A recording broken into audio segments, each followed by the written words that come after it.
2024 was a big year for Clash of Clans. Yes, we saw a lot of updates and cool events, but this year has been the most controversial year yet, as so many problems and questions arose with seemingly every update, and the most recent backlash has got to be the worst of them all. Timestamps are going to be included, so you can skip forward to the most compelling stories of this year. So let's get right into it. Starting with the beginning of 2024, we saw the release of hero equipment not too long ago in the Cookie Rumble event. Now, this was a strange feature that was added, and Clash of Clans players didn't know whether to love it or hate it. On one hand, hero equipment was a suggested update for so long, so when it finally came to the game, it felt unreal, and it also brought the most important aspect, customization, which allowed players to be unique with their attacks for once. However, on the other hand, along with the hero equipment, 3 different ores came to the game. Not 1, not 2, but 3 new resources were all introduced at once, and we've seen that in the past. At most, 1 or 2 resources have trickled in throughout the years, like the Clan War League medals and raid medals. But this was the first time in Clash of Clans history that 3 distinct ores were all simultaneously released, meaning that it would be a very difficult grind for the players to obtain them. But surely, if Clash of Clans were to release 3 different ore types, they should all fairly be easily obtainable, right? Well, not really.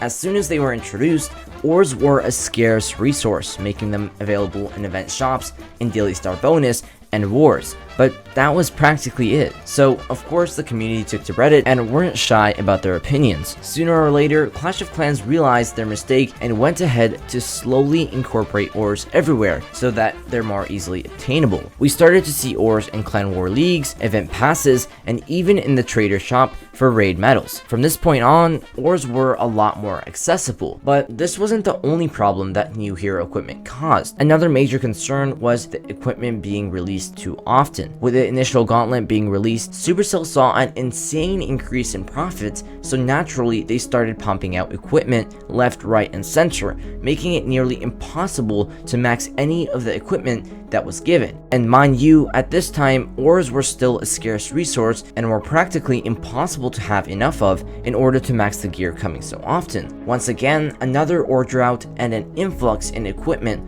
caused Supercell to realize their mistake and started to release hero equipment bi-monthly rather than monthly, and increased the availability of ores as talked about before. And just when everything seemed calm, when everything seemed normal at last, when it looked like people were finally starting to enjoy the game, one of the biggest Clash of Clans content creators, Eric, released a 15-minute video titled "Exposing Supercell for Copyright Abuse and More."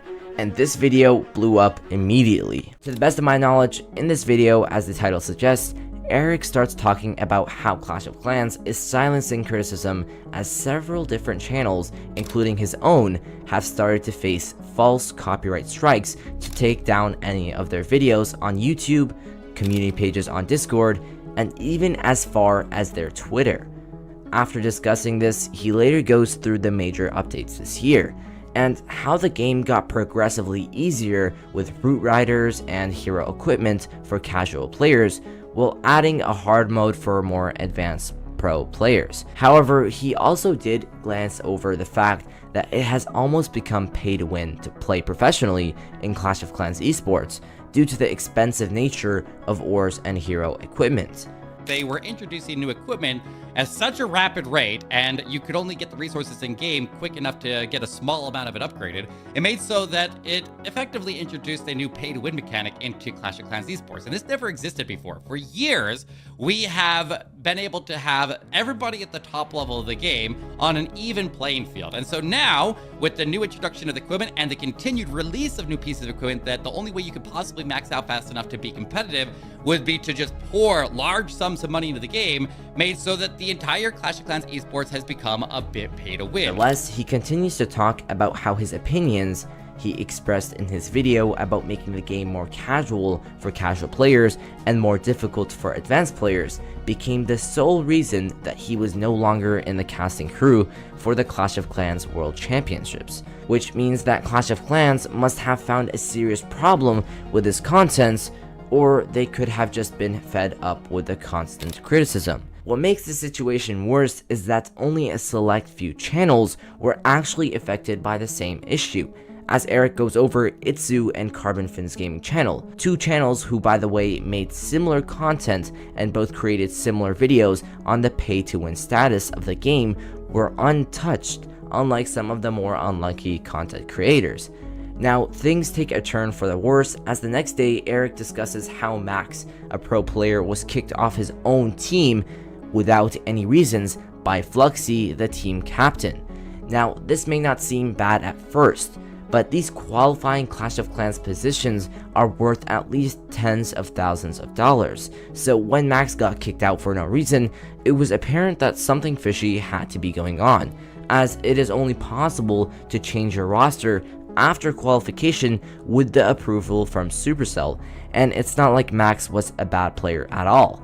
In fact, he had one of the highest hit rates in all of Clash of Clans, and as Eric states, demonstrating some clear favoritism in Supercell, as Fluxy, the team captain himself, is known to have some connection with Supercell employees that definitely provided him with this power. Nearing the end of the video, Eric shows one last victim, Erica, who got permanently removed from the creator program, just like Eric for speaking up on Twitter. Eric then went on to conclude the video with a final message, stating that the community needs to speak up and shed some light on this unjust behavior, and speak up they did. For a whole week or two, Supercell was quiet and the community was in outrage, but over time, Supercell tried to make things right with Eric, and from that point on, it was very unclear what really happened, as Supercell didn't directly respond to these allegations and just kind of let it blow over. You will see that this is a common trend with this company.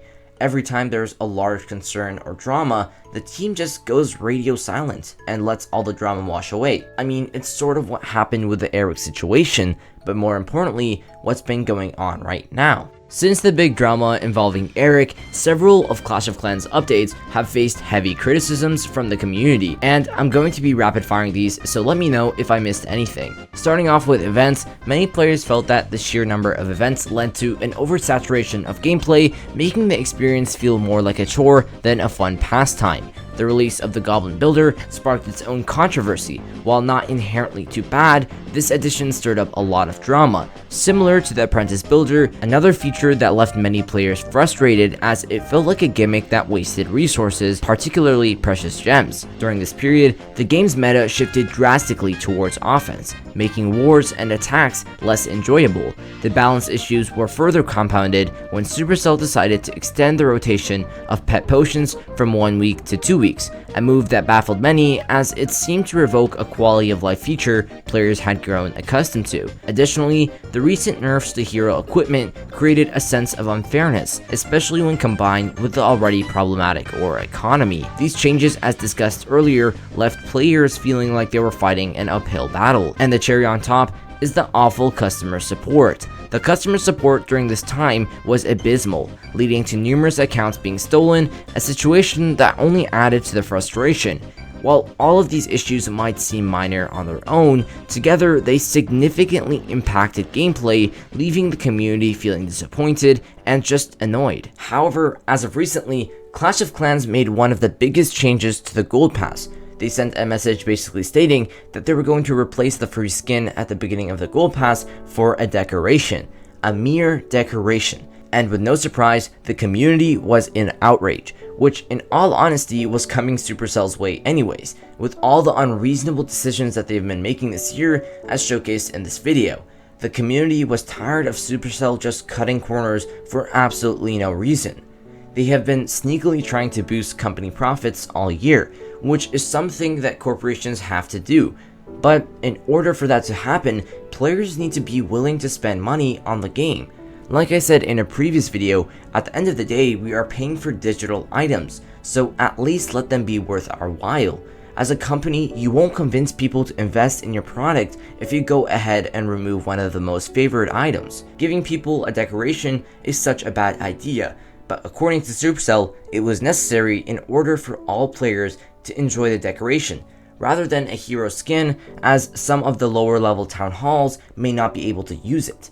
Again, this is one of the worst excuses because the lower town hall levels, according to this graph, are less than 18% of the player base, which can easily upgrade their town halls to use the rewards that they received.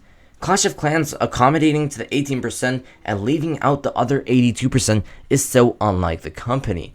Plus, if they really wanted to make these cosmetics available to everyone, why don't they just release a scenery in the Gold Pass? It should be the most prominent option. If they want to increase their sales, a Gold Pass scenery would surely be the right choice. Going back to the decoration itself, it is one of the newer decoration models, meaning that if players were to spectate your base, they would not be able to view the animation, which takes away from the decoration itself. Additionally, in the post, Clash of Clans said that they're committed to listening to our feedback, and it's clear that they don't want any of it.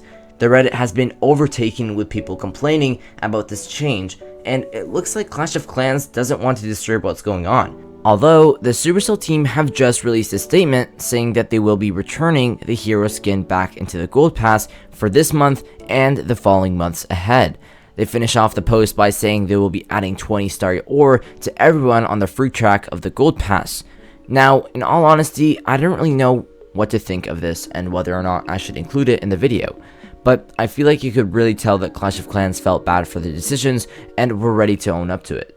They sincerely apologized, and I think that is one of the best ways they can resolve this issue. In the future, I hope to see that Supercell never thinks of making stupid decisions like this ever again, but you never really know. Anyways, that's been almost every controversy this year so far, and I anticipate that if this keeps up, there will be a part 2 to this video sooner or later. Thanks for watching, peace out, and take care.